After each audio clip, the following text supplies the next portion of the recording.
하승수 변호사 검찰 특수활동비 정보공개소송에서 이겼습니다. 윤석열 특활비 이제 까야 된다 이 말이야. 심리 불속행 기각이에요. 그러니까 검찰이 상고를 했는데 법원에서 야 이거 상고 깜도 아니야. 심리할 필요도 없어. 나가. 기각. 최종 확정됐습니다. 이제 자료를 공개받는 것만 남았습니다. 자 이거 공개할까요? 안 하겠죠. 강제 집행하고 추한 꼴을 보일 겁니다. 당연히 계기지. 여러분들 검찰 특활비 147억인가 8억인가 검찰총장 시절 2년도 안 되는 기간 동안 윤석열이 쓴 돈이에요. 아시겠어요? 이재명이 비리다 뭐다 이렇게 공격했고 300번 이상 압수수색했는데 단돈 10원도 안 나왔잖아. 윤석열은 특활비를 2년도 안 돼서 148억을 해먹었다고. 어디다 썼는지 이제 들여다봐야겠지. 뭐다 쓰면 148억을 쓰냐고. 술 처먹는다고 148억을 쓸 수가 없잖아. 2년도 안 돼서. 여러분들은 어떤 게 나올 것 같습니까? 일단 기본적으로 자기 말 잘 듣는 검사들한테 현금으로 용돈을 줍니다. 기본적으로 봉투를 줘요. 그 돈으로 1,000만 원, 2,000만 원씩 이렇게 쓴 돈들이 있습니다. 이거 기록할 수가 없겠죠. 그리고 또 뭐가 있을까요? 언론, 기자들 현금으로 봉투 줍니다. 기자들이 왜 그렇게 검찰을 빨아제끼겠어요? 안 걸리는 현금을 주거든. 특활비로. 자, 현금으로 뭉친 돈이 마구 사라지는 그런 게 있을 겁니다. 찾지 못하는 것들이 있을 겁니다. 그런 거 다 용돈으로 썼다고 보면 돼요. 못 내놓는다고 개길 거고 강제로 받아낸다고 법원에서 또 강제 집행 나올 거고요. 쉽지 않을 거지만 뜯어내야죠. 자, 저는 이것과 27% 지지율 폭락과 이게 연계될 거라고 생각합니다. 지지율이 폭락하고 있는데 윤석열의 특활비가 만약에 터지기 시작한다. 어떻게 될까? 이건 꽤나 큰 사건이 될 수도 있습니다. 그러면서 분위기가 계속 안 좋아지면서 김건희 특검이 추진이 됩니다. 김건희 특검 수사 중간중간 발표가 나오면서 김건희가 구속이 된다. 탄핵이 시작되는 겁니다. 오늘 좀 방송은 너무 열받았어. 도대체 윤석열을 찍어서 어떻게 나라가 이렇게 박살이 나냐. 이 찍들한테 원망 많이 하는 방송이 됐었는데 자, 마지막으로 방송 마지막 끝에 희망의 시나리오를 써보도록 합시다. 윤석열 탄핵을 원하시는 분들, 윤석열 탄핵이 이제 이렇게 흘러가게 될 거다. 27%의 지지율 계속 내려갈 거고 미국 갔다 오면 어떻게 될까? 더 떨어질 거다. 노인들도 등 돌리기 시작한다라고 하면 진짜 답이 없는데 그런데 최종 판결 윤석열 특활비 공개하라는 최종 판결이 나왔어. 안 내놓고 버틸 거 아닙니까?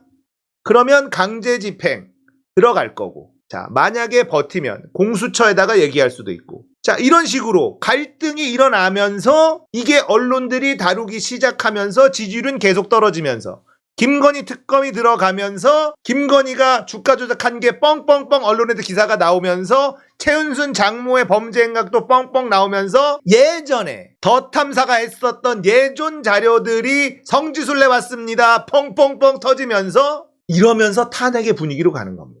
걷잡을 수 없는 이들의 범죄 행각이 드러나기 시작하는 타이밍이 나올 것이다. 그리고 이게 나오려면 지지율이 떨어져야 돼요. 지지율이 27%, 25%, 24%, 20% 진짜 곡소리가 나는 겁니다. 지지율이 이렇게 떨어지면 국민의힘 내부에서도 날리면들을 뻥뻥 까면서 이준석이 이제 니들 다 꺼져라 이러면서 국민의힘 전쟁이 터지기 시작합니다. 국민의힘에서 그냥 서로 간에 물고 뜯고 난리 납니다. 국민은 지지율 박살 납니다. 총선이고 뭐고 이준석은 내가 살아야 되니까. 자기들끼리 치고받고 난리 칠 겁니다. 바이든 파냐 날리면 파냐. 지금 국민의힘은 딱 둘로 쪼개졌어요. 이걸 물어보면 됩니다. 사상검증. 바이든으로 들리냐 날리면으로 들리냐. 바이든이라고 말 못하는 인간들을 다 내보내야 된다고 난리 칠 겁니다.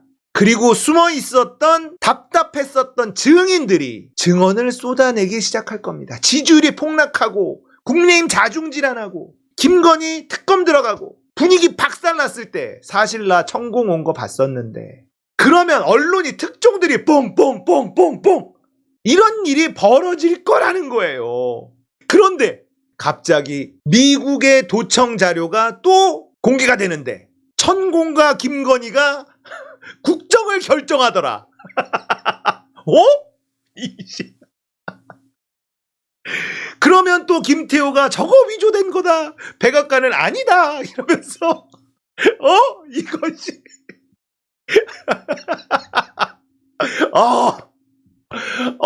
너무 상상만 해도 너무 즐겁다.